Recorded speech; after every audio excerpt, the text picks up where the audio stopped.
Hi guys, welcome to a rainy edition of my golf tips during quarantine. Today's edition is going to be all about club head speed and the effect that that has on your golf ball and evidently your scores.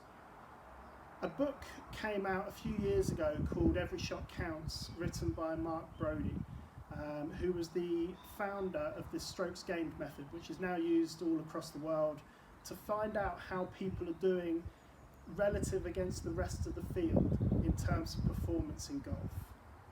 What he discovered were a few anomalies contrary to what people have always believed. The big one, drive for show, putt for dough. Everybody always seems to think that being a good putter has more of an effect on your score than anything else, and he disproved that theory. Actually, the biggest influence on your golf game is your approach shots. So not your wedges, not your chipping, not your putting, and actually not even your driving. But your approach shots make up 40% of the strokes that you may gain over the rest of the field. Your driving makes up 28%. So 68% is all to do with your long game. And in actual fact, to disprove that method that you have to be a really good putter, it's actually only 17% of your putting. Now what does that all mean? Basically, the further you hit the ball, your second shot becomes shorter. Now whether you hit that ball into the rough, it doesn't matter. You have more of an advantage hitting it further in the rough than the guy behind you who's actually in the middle of the fairway but with a much longer club in. It's a fantastic read. I won't bore you with all the figures, but Mark Brody, Every Shot Counts. See what you think. For you to increase your club head speed, there's one or two things that we need to try and get you to do. One is to use your body rather than just your hands. For example, if I was going to throw a punch, I'm not going to do this. I'm certainly not going to move away from my target. I'm going to try and get my whole shoulder into it, maybe a bit of this, and there. And it's going to do a lot more damage than just throwing my right hand. In the same way, we want to use our body to try and gain extra power. I'm going to give you a couple of drills today that you can do in your back garden. Effectively speed interval training, something that people may have heard of before, something that you may not have heard of.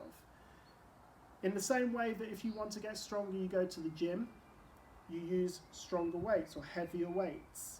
So we're going to start off with a nice light stick, which I'm going to use one of my alignment sticks. I'm going to try and get a feel for my hands working extremely quickly. I'm going to work my way up to my driver. And then if you want to go one further, use two golf clubs put together, obviously double the weight, and try and get those moving quickly. And this hard work, if you're doing this flat out, you really will be tired. So as I said, we're going to start with the lighter club, and hopefully you're going to feel, or you're going to hear, the swoosh of the air as I'm swinging it.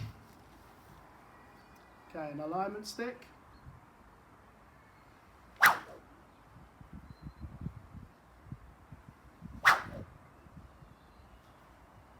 As you can see, I can move that pretty damn quickly. Do 10 of those and do 3 sets of 10. I guarantee if you're going flat out, it's hard work. Once you've done that, move up to your driver. Probably shouldn't have thrown this on the grass. It's raining today. I might send this through the patio windows. Okay. That's already a hell of a lot harder than it is swinging with that.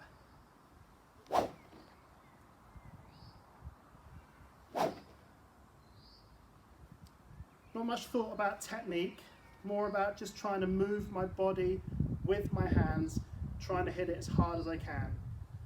Final one, if you want to have a go, although be careful, is to use two clubs together and swing again. Doing that repeatedly over a period of time will increase your club head speed. Roughly, depending on numerous factors, every 1 mile an hour you swing the club quicker, it will equate to about 2 yards of distance. Doesn't sound a lot, but if you can increase your club head speed by 5 miles an hour, you're 10 yards closer to the hole off your tee shot. You're then 10 yards closer in terms of what club you're going in with, and because you have a faster club head speed, you probably hit your 7-iron further as well, in which case your normal 7-iron in might become a 9-iron in, and that will make a huge difference to your scoring. The name again, Mark Brodie. Every shot counts. Give it a go. Hit the ball hard.